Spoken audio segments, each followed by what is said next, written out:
Russell. Russell, are you ready to go?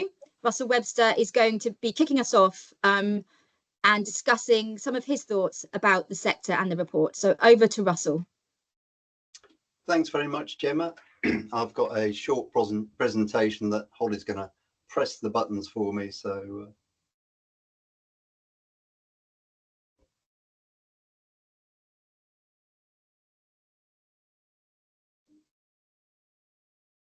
lovely, thanks, Holly. Is that all good?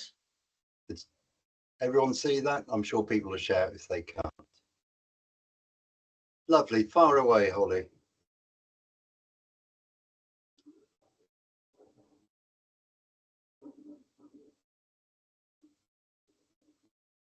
So, as Gemma's already said, we know where we are.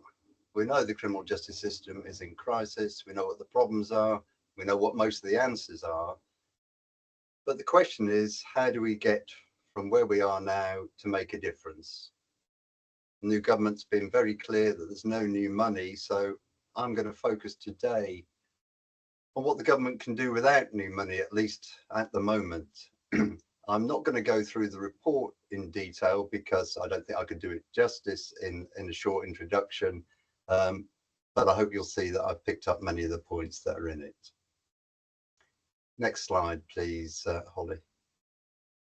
I hope you're going to indulge me by letting me tell a short story from my own probation practice a long time ago. A colleague and myself were concerned that lots of young men coming out of YOIs weren't really getting a good chance at turning their lives around. So we decided that we should do something about that, and we organised a pre-release group that ran for a week, where we worked with the young people to try and help them make sense of why they were getting into trouble. We introduced them to local helping services, and they had 4 nights at home to try and rebuild relationships with family and friends. It took us all of 6 weeks to organise. We said to our senior, can we do this? He said yes. We borrowed the local community centre. We got a little bit of money out of petty cash to pay for lunches. We contacted the YOI, said, can you release these people for a week on Rottle? They said yes. And that's really the point of my story. That I think if anyone wanted to do that today, be that in the probation service or the voluntary sector, it would take them a year to go through the necessary bureaucracy, by which point they'd have lost the will to live, or certainly to run the group. So one thing I think the government can do is unleash the commitment and enthusiasm of people working right across the sector, be that in the public sector, the voluntary sector, or the private sector. It could give us clear messages and it can get out of the way. Next slide, please, Holly.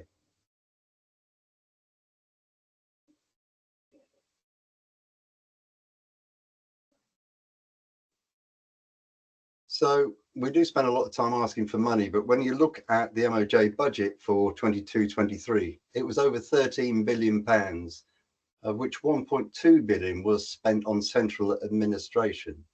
There is the money in the system. It's not applied very well at the moment. Very happy to discuss the point with anyone, but my challenge to anyone that wants to contest that is, if they've ever been to a prison that they think is run better and more efficiently than an equivalent institution such as their local secondary school, I'd love to hear which prison that is. On we go, Holly.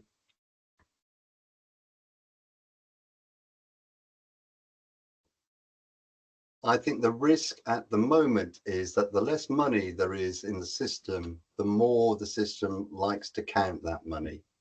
Anyone who's been at a CRS market event in the last 2 months will know that the government reflex at times like this, when there is less money, is less flexibility, less autonomy, more output monitoring, more financial management.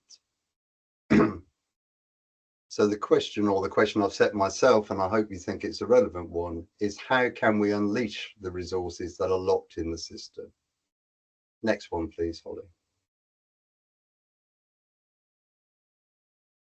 So three basic things that I think we'd like government to do. As you'll see from the titles, none of which are rocket science. The first one, please, Holly. I'm lucky enough at the moment to be evaluating a very small pilot at Boddington Prison that involves having a uniformed officer whose salary is paid for from charitable funds to try to involve the community more in the local prison. It's about 21 months in, so I'm kind of getting together all the kind of data. But this one individual has leveraged more than 30 new initiatives delivering services inside and out. He has got the different departments in the prison to the point where they're talking and working together, massively improved access to a wide range of charities. He's secured lots of funding. He's launched a departure lounge. He's got 7 or 8 different voluntary sector organisations working in the visitors centre. He has facilitated access to free mental health services for the local approved premises. And there's been a whole kind of culture change. None of this, you know, the amount of money he's leveraged is actually more than the cost of the project. The most positive finding really is lots of prison officers are really getting on board. So instead of saying, oh, another pilot, great, why are we doing this? People are starting to say, why not? And we're starting to see that momentum, that boost in energy that comes from people thinking, well, do you know what? I came into this job for a reason. I haven't been able to do it in the last 10 years, but now I can.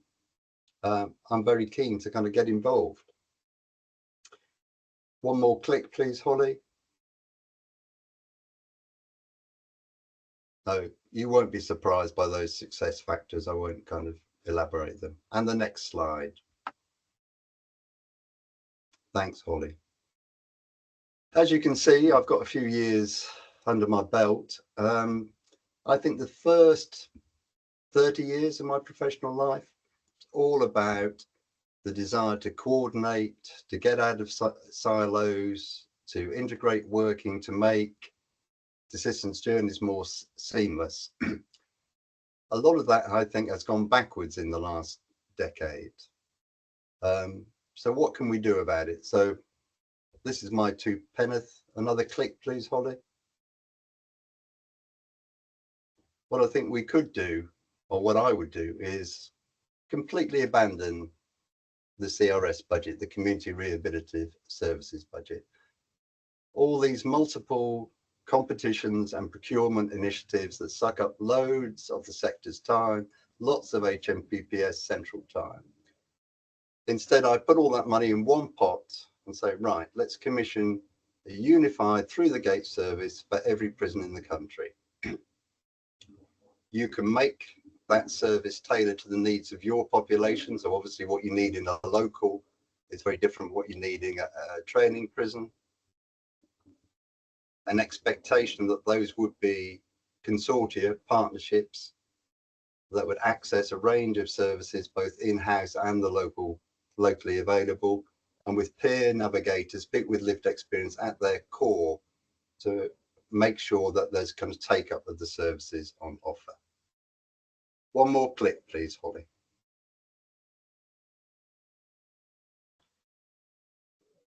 And my last 8, because obviously you have to have things that rhyme, is a real plea for government to get out of the way and unleash some of that motivation, some of that enthusiasm that has got buried under bureaucracy.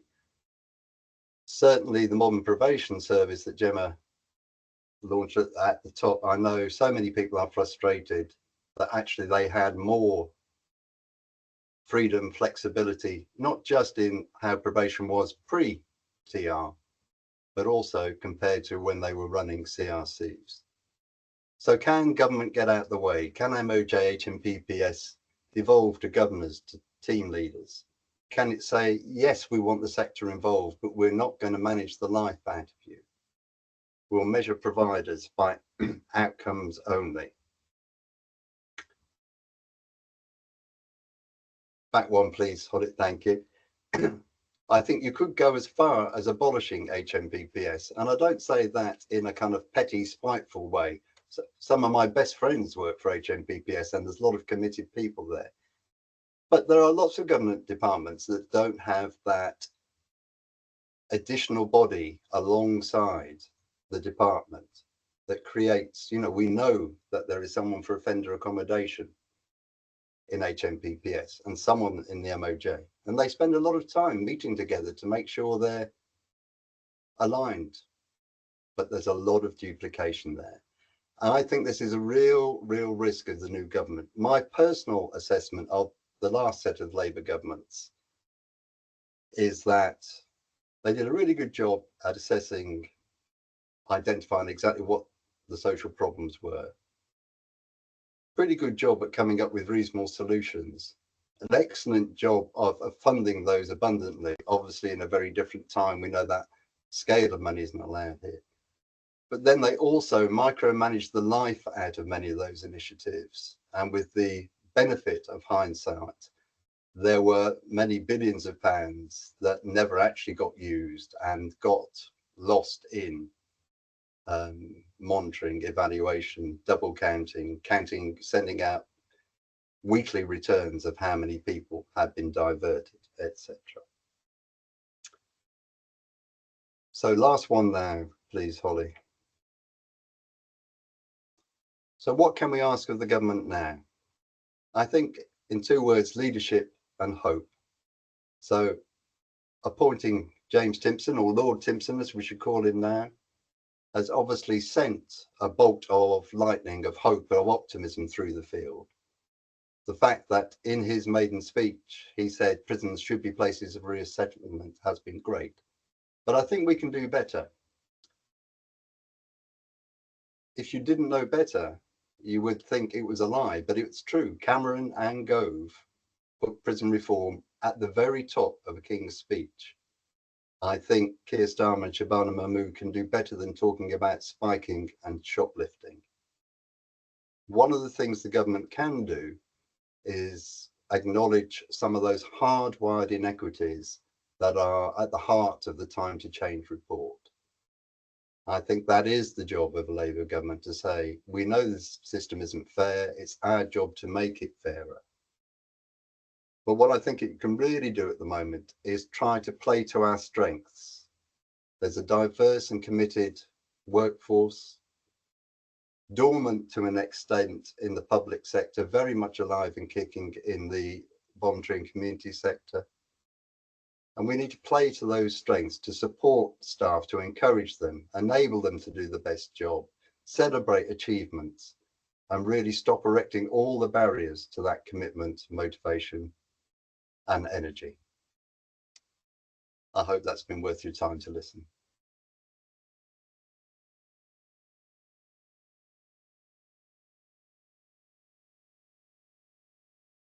Oh, just on mute, Gemma. Sorry about that, everyone. Thank you so much, Russell. That was really interesting. Thinking about the things that can be done that, you know, that have been kind of looked at before. Now, does anybody have a question for Russell? If you want to pop it in the chat, we'll be able to monitor that. I may just abuse my position as chair and kick off, Russell, if that's okay. Okay, Russell, you mentioned about governor autonomy, which is clearly so important and something that, you know, I've heard about for years as well, my experience in and around the prison sector. Now, you mentioned in your last slide that Cameron and Gove were brave around this, and that draft, that bill, the Prisons and Courts Bill, you will know better than me. The Prison and Courts Bill 2017, was it? The bill that kind of dropped during the general election. But in that draft bill, there were provisions to give governors more autonomy. Do you think that something like that might be resurrected by the new government? Do you think it might come in legislative form? Do you think they're interested in pursuing that agenda? For me, I think it's more cultural. The last government talked repeatedly about more governor autonomy, but when you looked at the detail, it wasn't about that. And I'm sure people on this meeting have got umpteen examples of prison governors who basically, the most successful prison governors have learnt never to ask, just to get on and do things. And that there are lots of positive initiatives within the system, but most of those are despite rather than because of the system. I've been lucky enough to evaluate 2 or 3 really small initiatives that have punched way past their weight and the amount of investment on it. And that was really where the senior management team, the governor said, we want you to do this, we'll back you to do it, just go on and do it. And things can, you've got this working force, many of whom are doing tasks they don't enjoy, many of which are tied up with bureaucracy, many of whom are cynical and burnt out. Well, it's the same as turning around any team of people. You know, no one wants to do a set of prescribed tasks every day, some of which they can't see the point of. So yeah. Give a purpose, give some leadership. So I don't think government needs to do anything apart from saying you don't have to keep reporting on all these things. We want you to improve your connections with the community.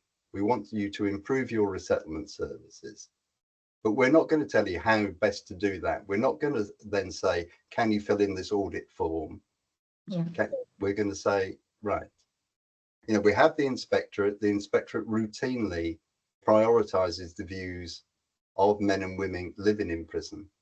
That is where the measurement should be. We're not pretending that people can do anything they want. But this whole culture that one prison doesn't want to do best practice that's been developed in another prison is, again, a really kind of strange anomaly of our criminal justice system. In any other part of business, public sector organization, oh, they found a solution there, let's do that. Well, we know the culture is actually diametrically opposite to that. No, we're not doing that. What? The Scrubs did that. Well, we're definitely not doing that at Wandsworth. Yeah, so it's a culture change. It's not about legislation. It's a little bit about money, but it's more about, right, these are places of resettlement. We want you to do your jobs. We'll back you to do your jobs. Absolutely. Thank you. Are there any other questions on the floor? If not, I've got one in the chat, which I will read out to you, Russell. Okay. I can't see. This is from Jonathan Howard. Thank you, Jonathan. This is for, I can't see the government doing anything unless forced into it. MOJ/HMPPS is already talking about economies in areas such as DPS. So for me, it is up to us as a sector to be better focused and organised around things that we can support to change. In that light, how can we agree as a sector rather than in individual charities? Hang on, it's been moved, as to what the main priorities are, and then collectively improve our advocacy to essentially better impact. So I think this is something really that's very much in the spirit of the report, which is that, Russell, how can we as a sector come together really to use our collective voice? And I think collaboration, certainly within the sector, is certainly something that people are much more open to now. I don't know, Russell, if you think there's been in the last few years, there's been a lot more sort of coming together in the sector, potentially because the situation's been so dire, and we've been wanting to have that collective voice. So how can we improve our advocacy as a whole? Well, I think, you know, clearly the Central Criminal Justice Alliance is doing exactly that, and Clinks is doing that. So again, I think the message would be, my message to government would be, look, we have this expertise, we've had it for a long time. You know, most of us receive government funding to do this job. Again, get out of our way and let us do it. If you do 3 things, we'd like you to do these 3 things. But, you know, you've done the report, you've identified the priorities there. I think, again, the less contracting we have and the more expectation we have to collaborate, because that is clearly as what stopped the sector working together so much. So everyone works together and agrees in a report. When it comes to delivering a service, everyone's competing for the same government contracts and the same heavy-handed kind of procurement kind of system. And not everyone is able to, you know, survive that. big organizations are worried about making their staff redundant. Small organizations get squeezed out. None of it's kind of deliberate. So it's about perhaps saying jointly, look, we want a different system. We want to work with you, but we don't want to work with you via this dynamic purchasing framework or the next iteration of that. I hear you. Okay, they've got 2 more questions. We might just do 2 more and then we'll finish. Right, so sorry, Gemma, can we Cheryl's got her hand up, can we just no, I see Cheryl. Hi, thank you. Yeah, I just wanted more to talk about the fact that everything's changing, and on the 10th of September, as many of you will know, some of you may not know, but that's the national day for anybody with under 5 years sentence that's completed 40% of their sentence will be released nationally on the same day. Now, there's no money. There's been no money offered for this whatsoever, but they are looking for all the charities nationally to pick this up and run with it. So for me, we're talking about, it is time for change, definitely time for change. But how can it be changed when there's no money involved and they're throwing something like the 10th of September and 22nd of October at us and then going, oh, there you go. All charities pick it up. And for us down in Sussex, we're being asked left, right and centre, join this meeting, join that meeting to see how we can collaboratively work together with the MOJ, with probation, with the prisons and everything else. So Russell, what are your thoughts on that? Well, it sounds like they're the same as yours, Cheryl. There's the CRS process has been going on for 18 months now. For this current iteration, there have been numerous decisions reversed back and forth between central and local, mainly because of kind of changing the amount of funds available. But none of this money is coming through inexplicably. I don't think there's a person in the country that would say actually helping someone find a job isn't in the top 3 things to help someone turn their lives around. Yet we managed to have a year's hiatus in the funding for offender employment schemes. So again, I just say, we have to move away from this procurement model. By the time you've all, spent hours and weekends bidding, it's coming around again for the next one. We have to maximize that money by not incurring all the procurement costs and build local partnerships. The reason that probation struggles with that is it's no longer in any sense a local service. The probation regions, I'll try not to go on about, but it's my bête noire because they don't fit with any other. There is no other organization that works in 10 huge areas like that. So they're not linked up with PCCs, with local authorities, with local health services, local drug and alcohol treatment, etc. So I think I'm just repeating myself now. Devolve locally, pass the money down, and we need to work like that. There is a real challenge in how we get from the crisis point where we are now. So we've been promised 1,000 new probation staff, but will they be in place? Will they be able to do the job with so little experience by then? How can we argue against 1,000 new probation staff when offices are? But it's very it's so easy to knock a service down. Building it back up is a slower process, we know. Yeah. Thanks, Cheryl. Thanks, Russell. Last question, but I'm just kind of going to put it as a point, Russell, and you can kind of just agree. I think you will. This is from Paul Young saying, great presentation. Let's not forget there is also potential human resource among the prison population itself. We should not view prisoners purely through the lens of being the problem. They are part of the solution. I absolutely agree, Paul. I'm sure you do too, Russell. Any final comments on that point? Yeah. I'm sure we all agree with that. So thank you, Paul. Right. Okay. Thank you so much again, Russell, for your time, for your insight, and for your expertise as always.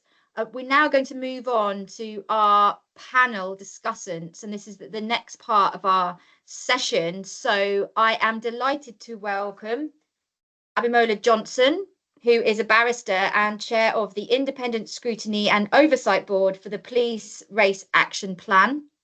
Cassia Rowland, who is a senior researcher at the Institute for Government. Harriet Wistrich, who is the director of the Centre for Women's Justice. And Jason Warr, who is the co-director of the Criminal Justice Research Centre at the University of Nottingham. So welcome to you all. Thank you so much for being here. I'm reflecting on the report today, but kind of bringing your own kind of views around the state of the sector and your views around the time for change as well. So I'm going to kick off with a very, very obvious question for you all. So we'll kind of take it in order, if that's okay, and then we'll feed in from there. If anyone has any questions for the panel as we kind of move through this part, please do keep putting it in the chat, and I will periodically stop and pick it up, or we'll pick it up at the end. So don't worry, it will get discussed. We will talk about that. So starting then with Abimbola, because you're first on my list, and this is for all of you. What are our thoughts then about the new government? What are our thoughts about the changes in the Ministry of Justice? And is James Timpson's appointment a game changer in terms of progressive penal policy? Okay, so big questions there.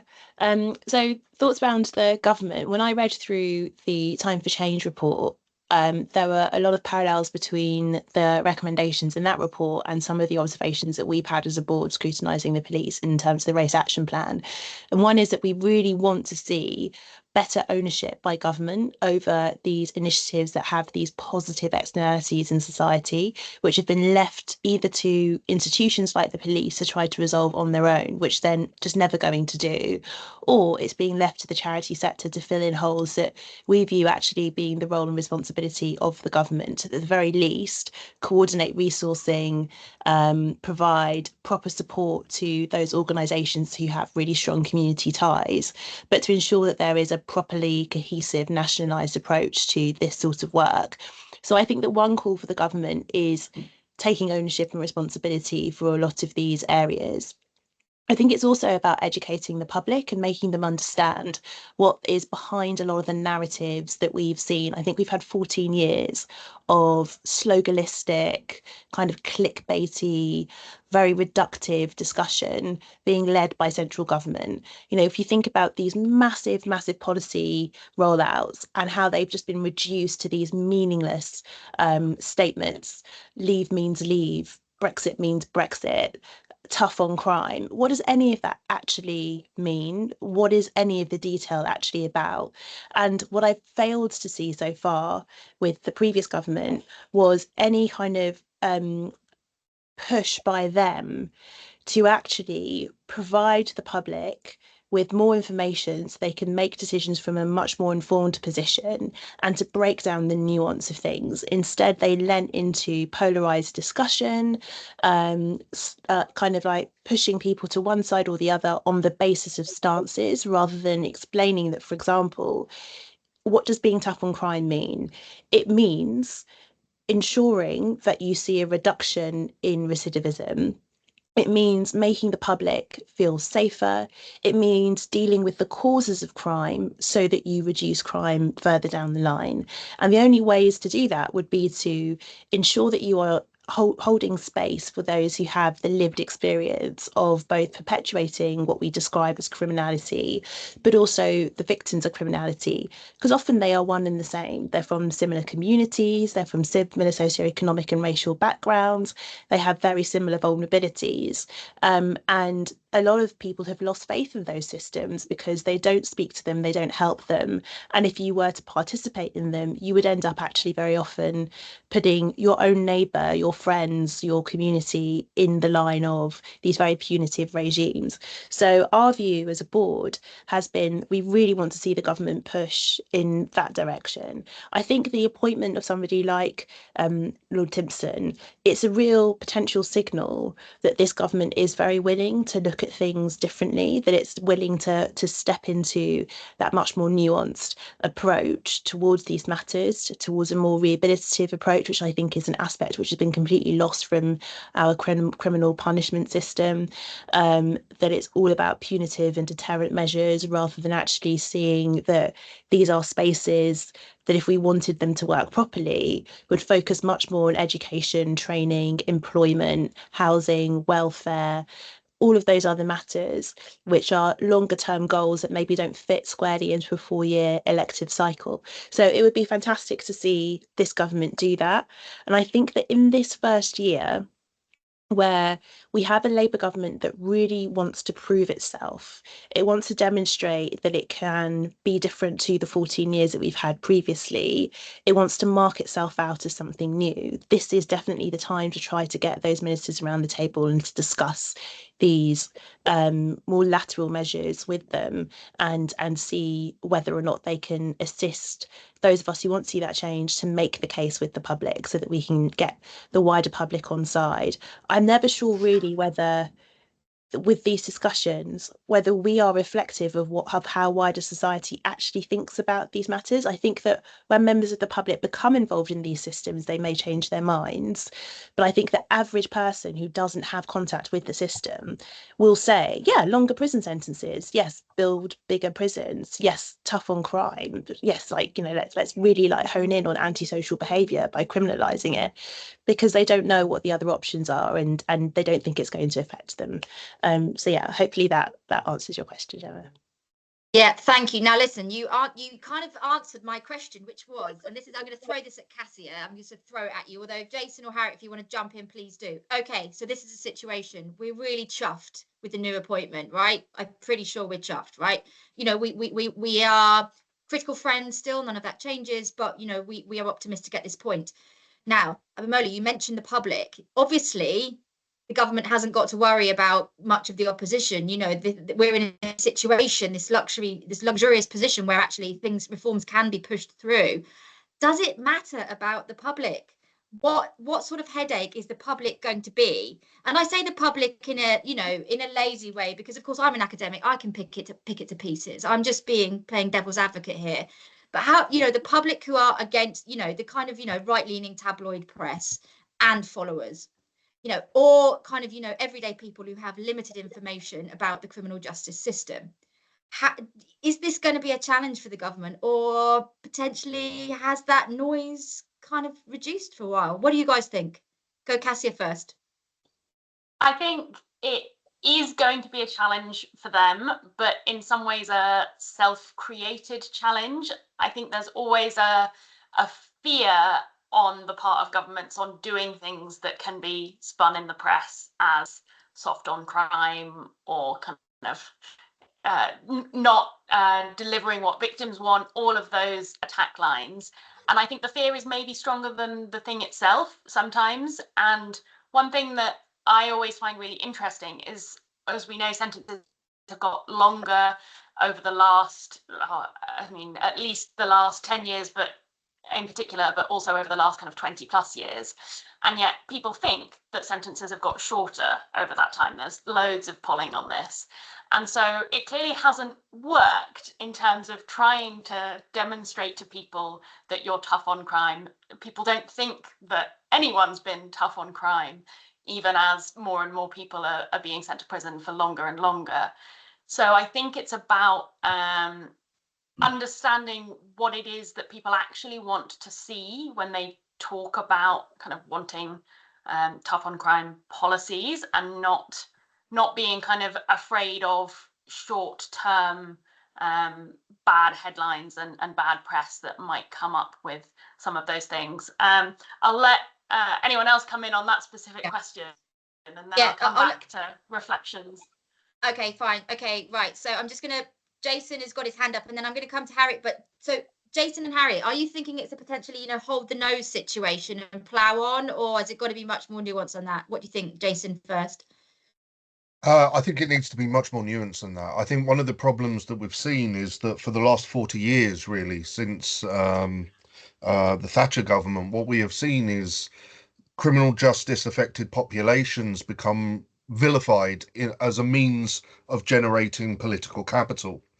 Now, you can't undo 40 years of that overnight, and I think this is one of the problems that the new government and the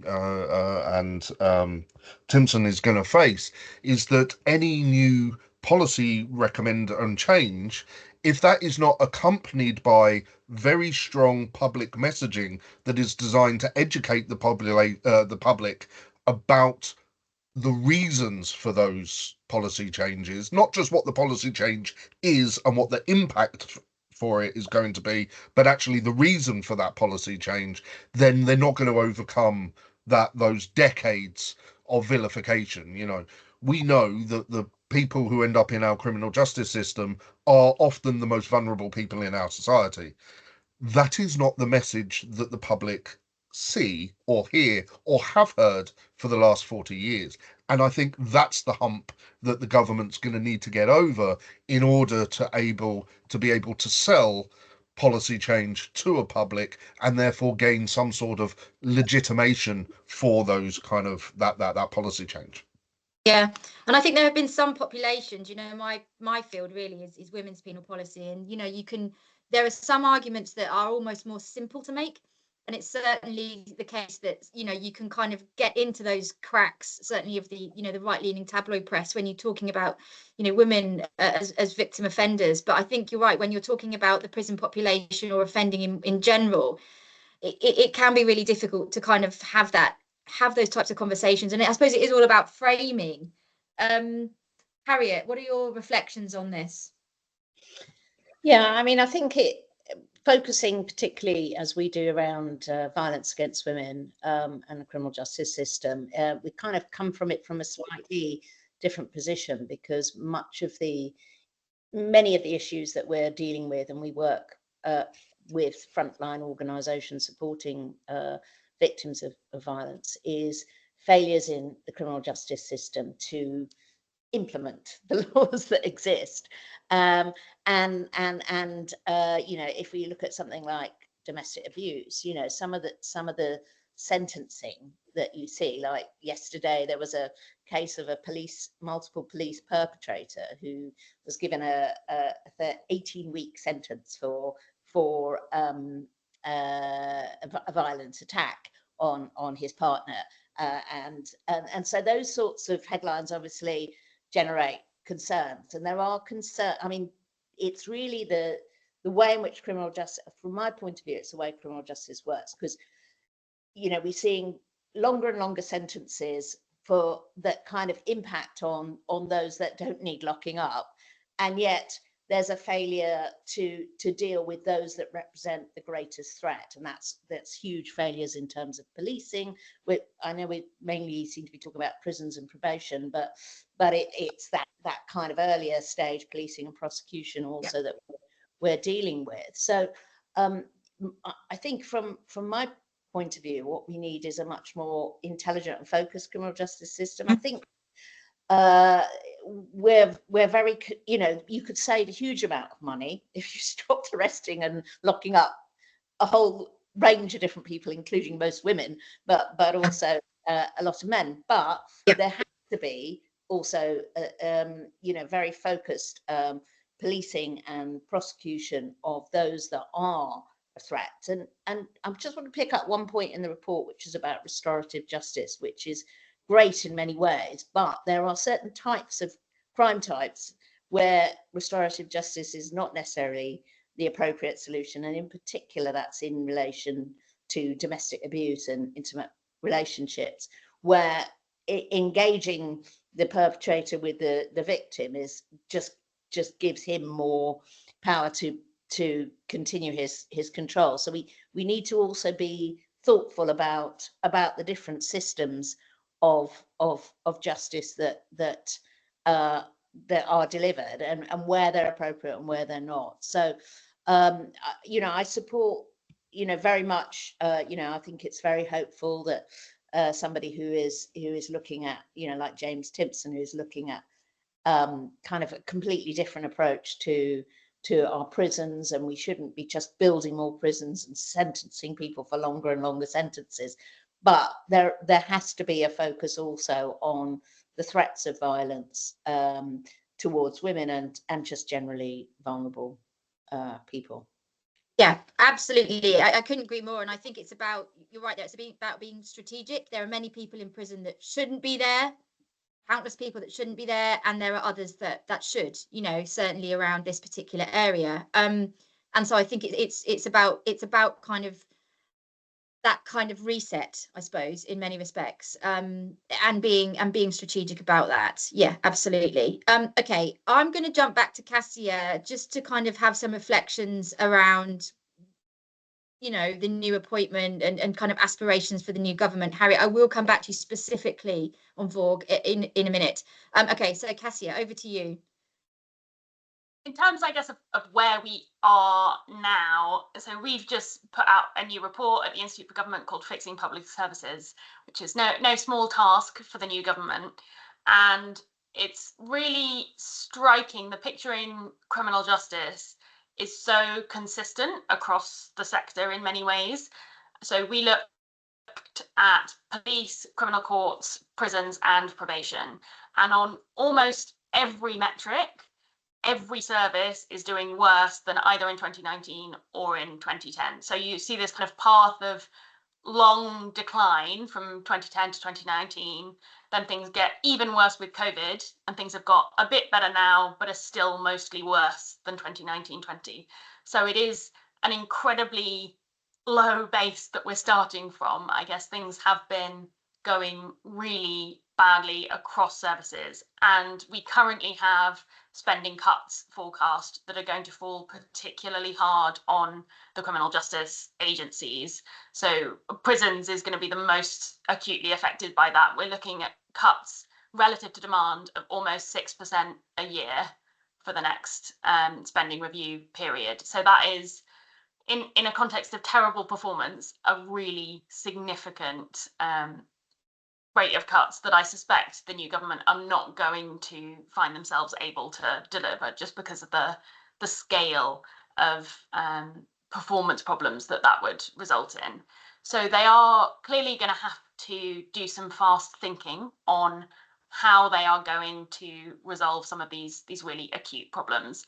And one of the things I always find interesting when talking to people working in criminal justice agencies of all kinds is how frequently they say, if I ask, oh, you know, where would you spend the additional money if you had it? And so often people say, well, actually, I think you shouldn't give it to me. You should give it to a different part of the system. And that is not very common in public services, I have to say. But so many police officers, you say, oh, you know, where would you spend more money? And they say, oh, I think prevention is so important, and that by the time it gets to us, that's not a good use of resources. And you speak to people in prisons and they want to improve resettlement support in probation and all those kinds of things. So I think there are real opportunities in terms of taking a more system-wide approach and doing some of that joined up thinking that we've all been talking about for so long. So how exactly they do that? One of our proposals is around basically greater autonomy for frontline services and potentially greater devolution. So there's different models of what that might look like. But giving frontline services multi-year spending sounds like a very kind of technical and unexciting thing, but can really make a difference in terms of their ability to plan at a more local level and work across agencies at a more local level in response to their needs. So that's not a very cheering picture, as I suspect we're all used to in this field. But I think there are opportunities. And coming back to that Timpson point, I totally agree with Abimbola that it's a really important signal of the direction that the new government wants to take. And it's just, can they stick the course, I think. Exactly. Can they be brave within the context? And you say within this kind of, you know, this financial, I mean, crisis is beyond that, the perma crisis. I mean, we have all these words to describe it, but, you know, this is beyond, certainly in terms of the prison population. Jason, I'm coming to you anyway for your reflection. So if you want to feed this kind of response into what you want to say more generally around the new government and where you think it might go and some of the kind of early issues there might be. Okay, yeah, I'll collapse it. I'll collapse it into 2 points. I think there's two things. Well, I now think that there's two things that I want to say on this. And I think the first thing is, I think one of the things that the government could do, which I think would go some way to freeing up not just money within the system or reallocating money within the system, but would also free up capacity. I mean, one of the things that I've long argued is that we're not in a capacity crisis when it comes to the prison system. What we're actually in is a use crisis. It's a crisis of inappropriate use. We no longer use prisons just for their judicial purpose. Actually, what we're doing is using them to solve all sorts of social, health, and civic issues. For instance, we're seeing people who are being sentenced to prison for drug rehabilitation services. And that's a completely inappropriate place. We are now seeing people who are sent to prisons as a place of safety because they're in dire mental health straits, rather than being diverted off into forensic mental health or even just mental health services. And that's deeply problematic. We're seeing homelessness and houselessness being dealt with through the implementation, the reuse of vagrancy acts in order to criminalize and punish the antisocial behavior of houselessness and homelessness. Completely inappropriate to put those people in prison. We're also seeing the prison service being used as a backstop to immigration concerns. Yes. So we're getting foreign nationals who are being held in prison beyond their sentences because they can't go to an immigration removal centre, but yet may or may not be removed from society. So actually what we've got is a number of elements of the population, not in as well as the report notes the remand population, which is increasing and inappropriately used. So what we've got is the prison system holding a varying range of populations that just shouldn't be there. And I think actually if we had an honest enough kind of public conversation about this, that the government could reallocate those individuals out of the prison system into services. Obviously those services would need funding, but they could reallocate those resources into that, which would then free up capacity in the prison, which would actually then reduce staff problems, regime problems, and other problems that we see within the prison system. So I think that's the first thing. I think the second thing, and this comes to with regards to Timpson, I'm kind of cynical. I'm kind of, on the one hand, I think it's an interesting and good appointment that means that we may get some policy change, because he doesn't necessarily have the kind of ministerial pressures that we have seen paralyze previous justice secretaries, and he may stick it out. I mean, one of the problems is that we've had, 11 justice secretaries in the last 15 years, and 16 prison ministers in the last 14-15 years. So actually having some stability so that we can get some long-term planning, he might represent an interesting sea change in that. I think constitutionally his appointment is problematic, but that's a constitutional issue rather than a pragmatic policy one. So that's what I'm saying. Yeah, very interesting, Jason. So interesting. And I think certainly my experience of the female prison estate is that we talk about people not needing to be there. We've got people awaiting deportation because they closed Yarl's Wood IRC. There's always a consequence. These women, just one population of the women in there. Don't talk about everybody else who shouldn't be there, but just one particular demographic that shouldn't be there because they closed the IRC. We don't want the IRC, but we definitely don't want them in Bronzefield either. And I think the kind of shifting around of populations and that use of the prison, almost like the Victorian Bridewell, where you're putting the homeless and you're putting the poor and the people with mental health, and it just becomes that catch-all. Absolutely. I mean, that's it's just become so ridiculous.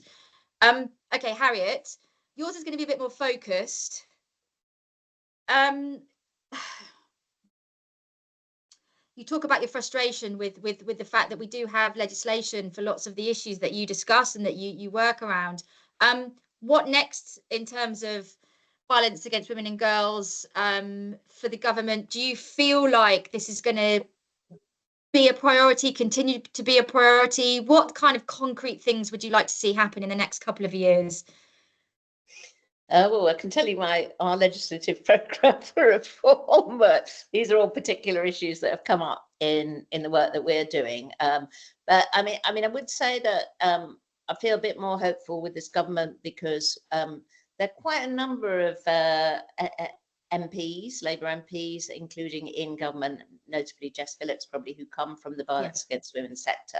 So I think there's going to be a really good, much more better understanding of the sort of issues around that and a willingness to try and tackle it. So the kind of challenge is getting that kind of intelligent balance between not just doing the sort of populist thing of increasing sentences, but actually trying to focus on reforms. I mean, our particular areas where we're looking for reforms, one is we think there should be new defences for those that offend as a consequence of coercive control and self-defence, because those defences aren't working. So the vast majority of women in prison, there probably are some women that should still be in prison, but the vast majority, are victims who've been failed by the system.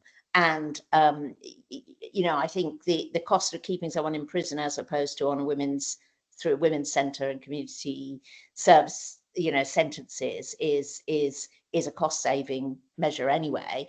Rediversion of resources, talking about women generally, and stopping arresting and criminalising the wrong people who are actually victims rather than perpetrators is a really big issue for us.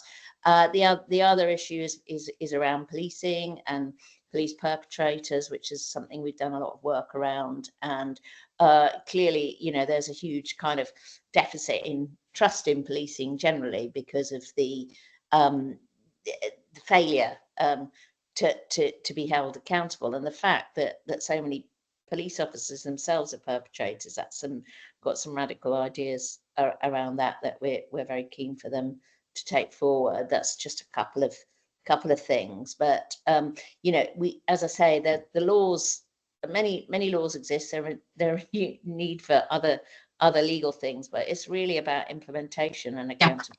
Yeah. Thanks, Harriet. Thank you. Right. Okay. Abimbola, next question for you, which is going to be around the Lamy review, which has been marginalised across key indicators, and it seems that race equality is potentially going backwards across the CJS. What do you think the new government can do in the coming months to re-signal its commitment to this agenda? And how do you see that sort of trajectory panning out over the next year or two? And this is for anyone else who may want to come in on this as well.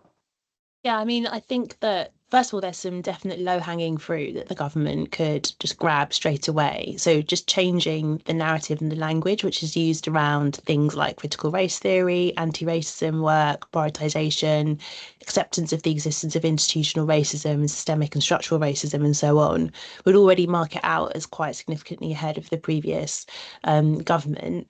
I think engaging with those who have the real experience of anti-racism work is really key.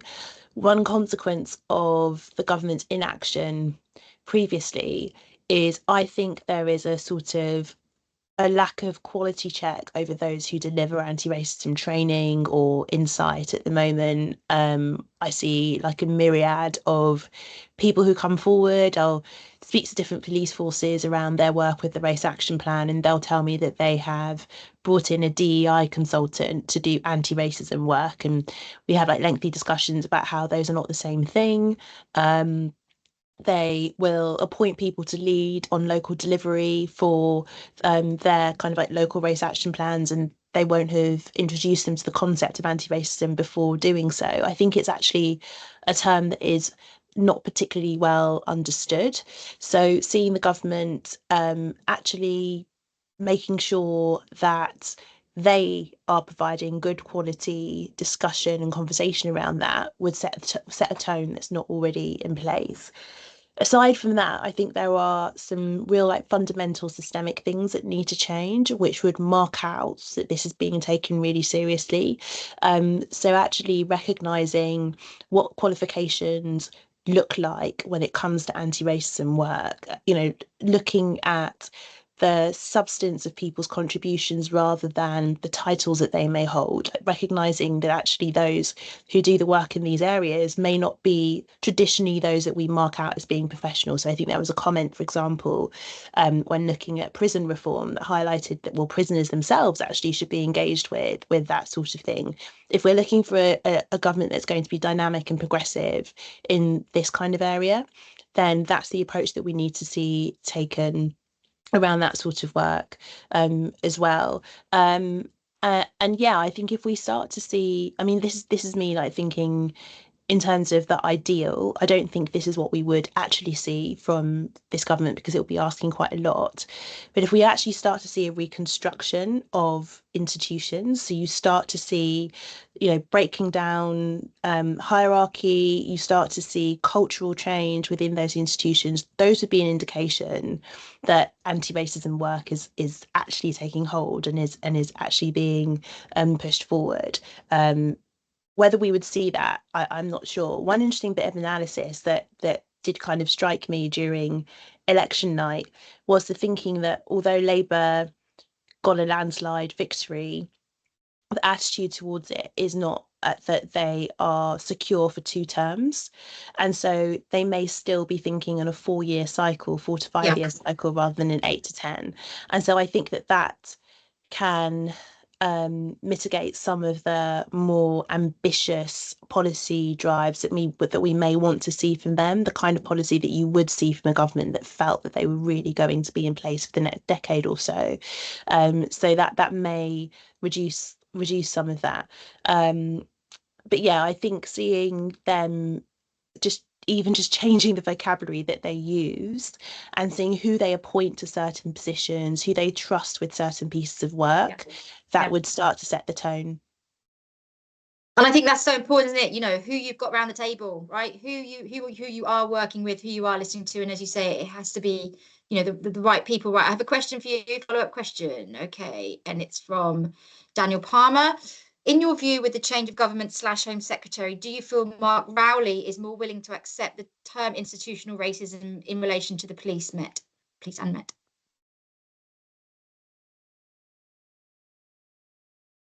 Abimbola, that's for you. Sorry. Oh, sorry. Follow up. Yeah. Sorry. So do I think that Mark Rowley will change? Yeah. Honestly, no, I don't. I think that he spent too long now denying institutional racism, that for him to now go back on it after this period of time, I think the time has passed to expect him to be the person who is going to make that well, he would view it as a concession. I wouldn't view it as a concession. I'd see it as progress. You know, I made efforts, and so did groups like the MBPA and so on, to emphasise to him and to other senior leaders in the Metropolitan Police that whether he accepted it or denied it, he was going to have to keep going back to that definition of institutional racism, and he would have to justify either his acceptance or his denial. And the choice for him was which side of the conversation he wanted to continue to have during his tenure. I think that his choice to refuse to use that terminology was indicative of a prioritisation of a certain audience over the other, and that's what we've seen. He continues to have to battle with his denial of that, which he's tried to sort of fudge by saying he accepts the recommendations and the findings of the Casey review, but he doesn't want to accept the definition because people find it confusing. You know, to which I've said, why didn't you then just use your platform to make it less confusing and to say this is what institutional racism means and therefore this is why I accept it. So I think the fact that he has denied it, I believe he will just continue to do so. I'm also not completely sure that this government will go so far as to push him to use that terminology. This is, in comparison to the Conservative government, this is a much more radical government, but only on a relative measure. If you look at it as if you look at Labour on an absolute measure, compare it to previous leadership, to Corbyn and so on, this is closer to Tony Blair than to Jeremy Corbyn. And so, although I do think there are things that Labour can do which will push us closer to dealing with racism and to dealing with the causes of racism, I'm not sure that this government during this tenure is going to be, you know, I can't, I'm not sure that we'll see Keir Starmer standing up and saying, I think the police are institutionally racist. He's somebody who's very pragmatic. He's somebody who will take the line that will ensure stability and try not to ostracize as few people as possible. So I don't think there is anyone who will be pushing Mark Rowley to adopt that terminology necessarily. So no. I hear you. I hear you. Right. Okay. Next question is for Cassia, and potentially Jason. But Cassia, if you want to kick off, it's kind of continuing with what you were saying about budget cuts, and the kind of endurance of the Ministry of Justice over the last 14 years to keep kind of stomaching and ingesting more and more budget cuts. Can the criminal justice system be reformed in the way that, you know, we want it to be? We're thirsty for change. It's time for change. We're thirsty. Can we do this in the face of even more hard cuts? Oh, difficult question. There are things that can be done without spending money that will definitely help money be spent more effectively. That is everything from kind of prioritizing retention so that you're keeping your more experienced staff who tend to be more productive and get better outcomes, to trying some of the reducing demand can actually save money, right? So if you are reducing your use of prison sentences, there are very good like economic arguments to do that. There are, I guess what we would argue for is that you need to invest in more prevention now and potentially do what we call double running. So you're basically investing in your acute services and your preventative services at the same time, in the hopes that as over the longer period that as prevention kicks in, you can then cut your spending on acute things, but you view it as an investment rather than just kind of increasing your day-to-day resource spending. There are possibilities to do that. I think there is appetite within the new government to make some significant changes.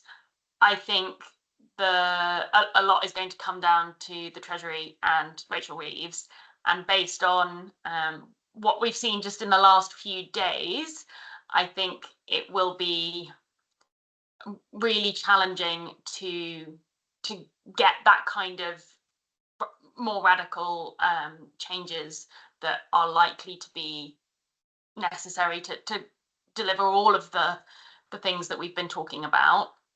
But I do think they will be keen to save money where they can, and they're not going to be kind of anchored to things that that have been introduced in recent years that maybe haven't worked.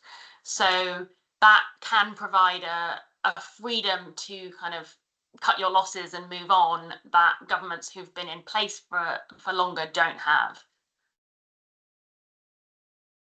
Yeah, Jason, I don't know if you want to come in on that at all, or Yeah, absolutely. I think, and I think the key there, I think, is potentially looking at systems of prevention. And I think what we need to do is tie systems of prevention to the idea of resettlement. So it's not just about resettling people out of prison, but making the point that that resettlement is a prevention strategy. And I think, you know, just to reduce some sort of basics to statistics here, you know, we know that 47% of people who are in prison have no declared qualifications, right? We know that 68% of people who were in prison, 81% of women and 67% of men were unemployed in the 4 weeks prior to being in custody. 15% were homeless before custody. 48% of the total prison population leave prison without settled accommodation, and 11% are being released homeless, completely homeless, and are into rough sleeping contexts.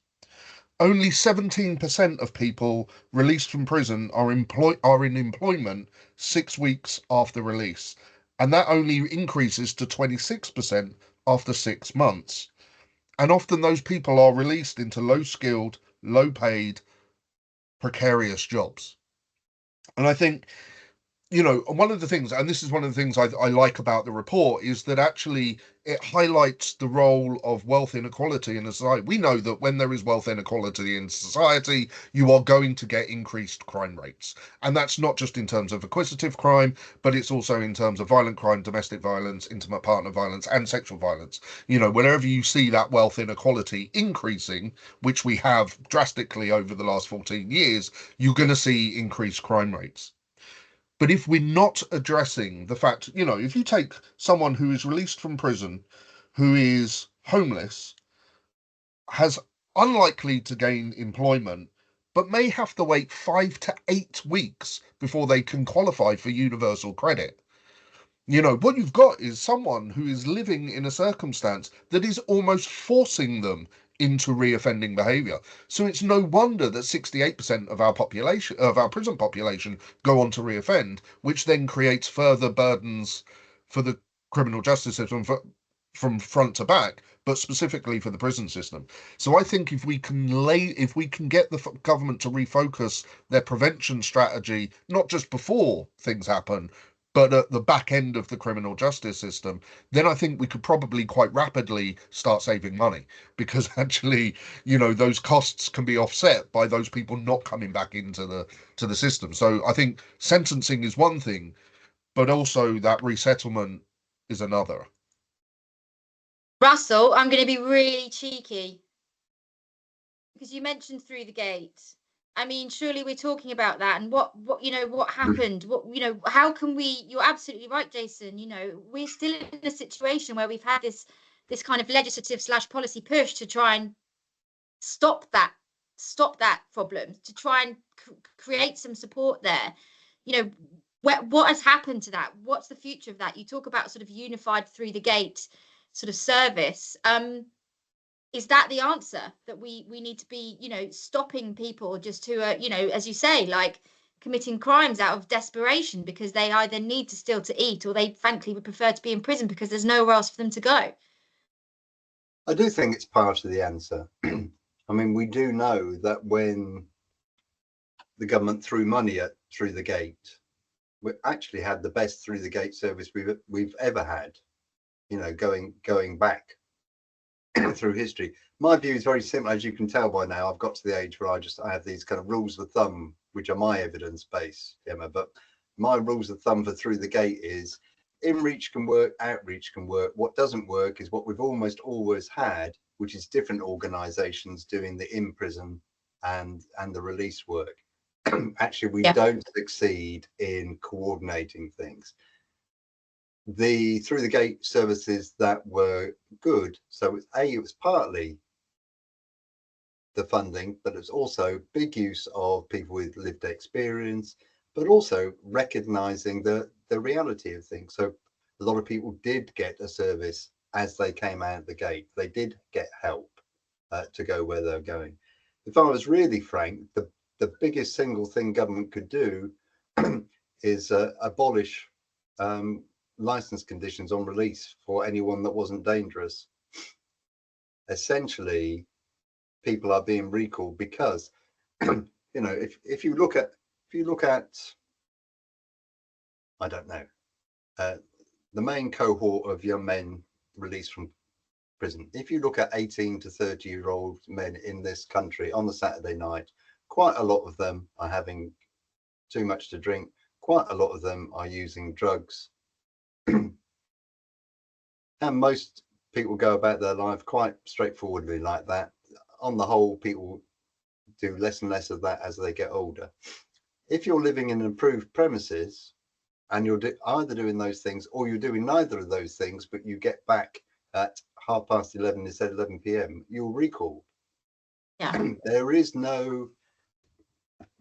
There are bits of the system that aren't open to kind of legal representation. It just becomes binary.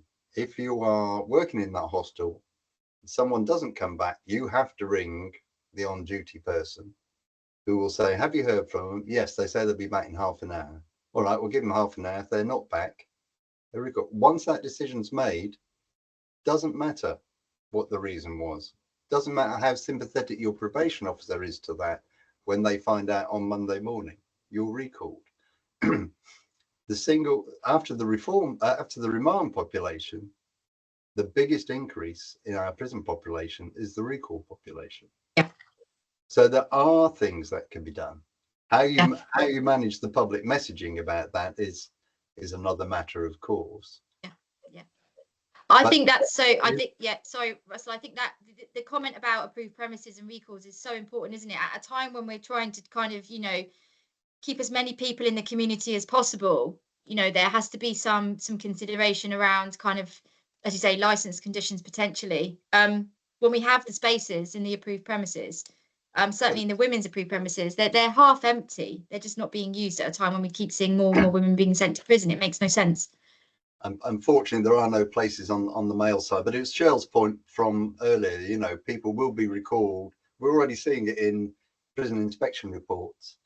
People are recalled with nowhere to live, therefore they breach their license, therefore they're back. And actually, not only is that incredibly demotivating, disruptive, heartbreaking for family and friends, but it's way more expensive than keeping someone and not releasing them early, because you're reprocessing, you're churning them, you're having to move them through the system where isn't capacity, etc., etc. It's exactly where we've got to in a winter NHS crisis. Everything you do to try and address it will have other, unless you're absolutely radical, will have unintended consequences. But actually, they're unintended consequences that people on this meeting today that work in the field know exactly what's going to happen and can predict. Same as if you're an A&E consultant or you're a sister running an acute admissions ward. Yeah. All right. Thanks, Russell. That's cheeky of me. Right, one more question. I know we're sort of running over, but just one more question, and this is kind of a quick one for anybody who wants it. It's about the police. Are there any indications that the government's police reform agenda will make progress in addressing the culture of policing that Casey highlighted in her report? Do you want me to go? Go, Harriet. I mean, I kind of raised this a little bit earlier about culture in policing and the kind of massive transformational reforms that need to take place around policing across the board. Casey report was really, really important in highlighting that. It's something we've also seen in our work. Angelini is also looking at that. And so far, we haven't seen the radical change that we need to see. And I think there is an opportunity now with this government to do something that is more radical in terms of producing accountability in policing. I mean, we have 43 different police forces that all run their own show. They don't comply with the same sorts of guidelines. And that is, whilst local autonomy has some benefits, that is also problematic because we see failures to implement systems and vetting systems and data recording, which is kind of critical for our understanding. So I think there are opportunities there for changing the sort of governance of policing and culture in policing. Is such a huge challenge across the board. Just one little point on the picking up from what Russ was saying on recall, and again it comes back to this kind of completely unintelligent kind of application of rules. And I see so many cases where women are recalled for ridiculous reasons, but we also know that there are these terrible cases like the murder of Zara Alina, where somebody who is clearly a dangerous threat is not being monitored properly. And I know that's also a challenge for massive under-resourcing of probation. So it's about just trying to get it right would be much more important generally across the board. Thanks, Harriet. Final comment then of our session is for Jason.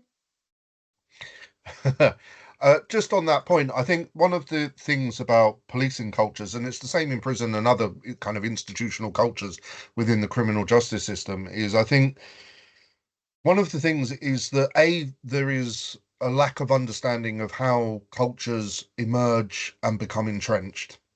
And I think there's an even less understanding and an unwillingness to accept how toxic cultures, especially around misogyny and racism, become perpetuated and entrenched within cultures.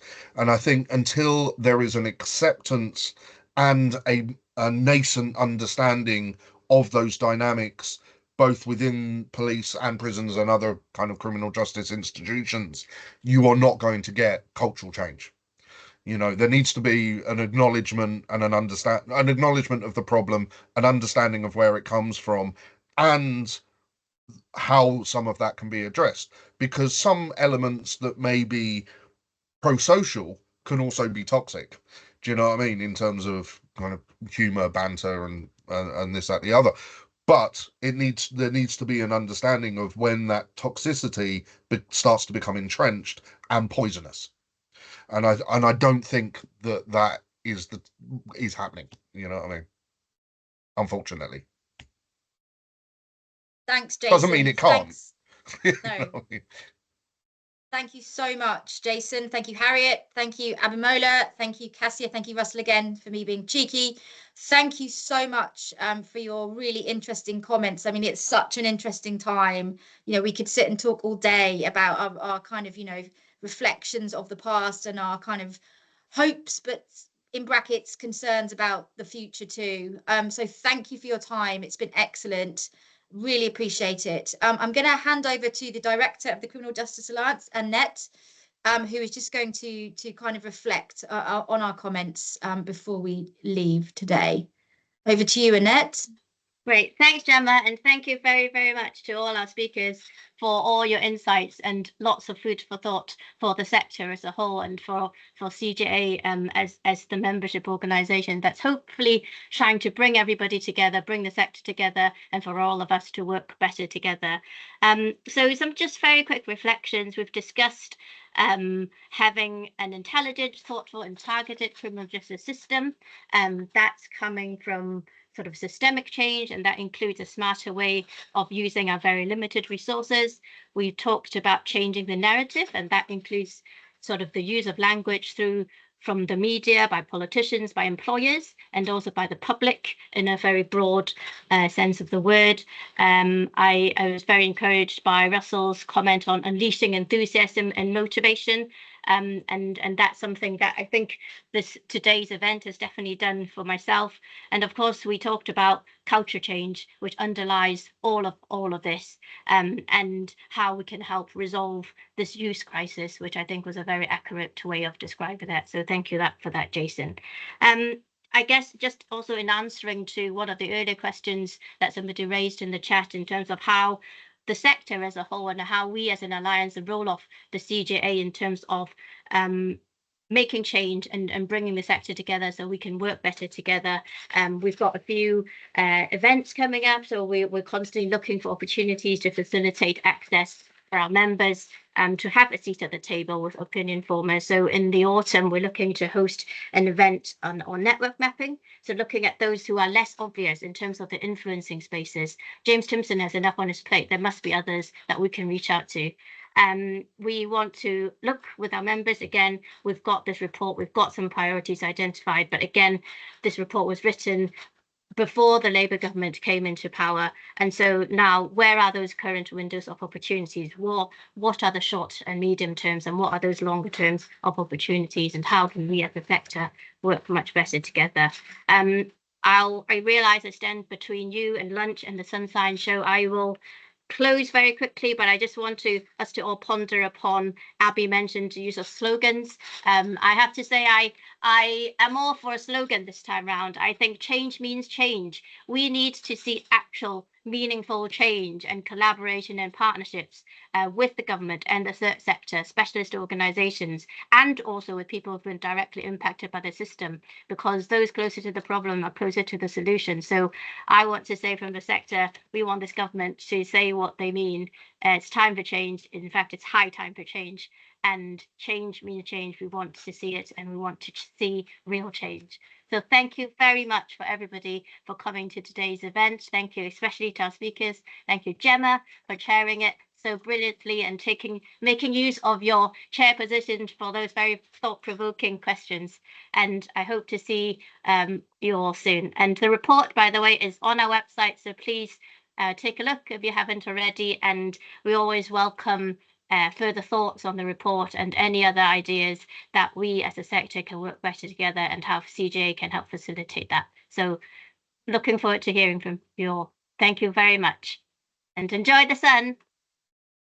Thank you. Thanks, everyone. Thank you. Bye-bye.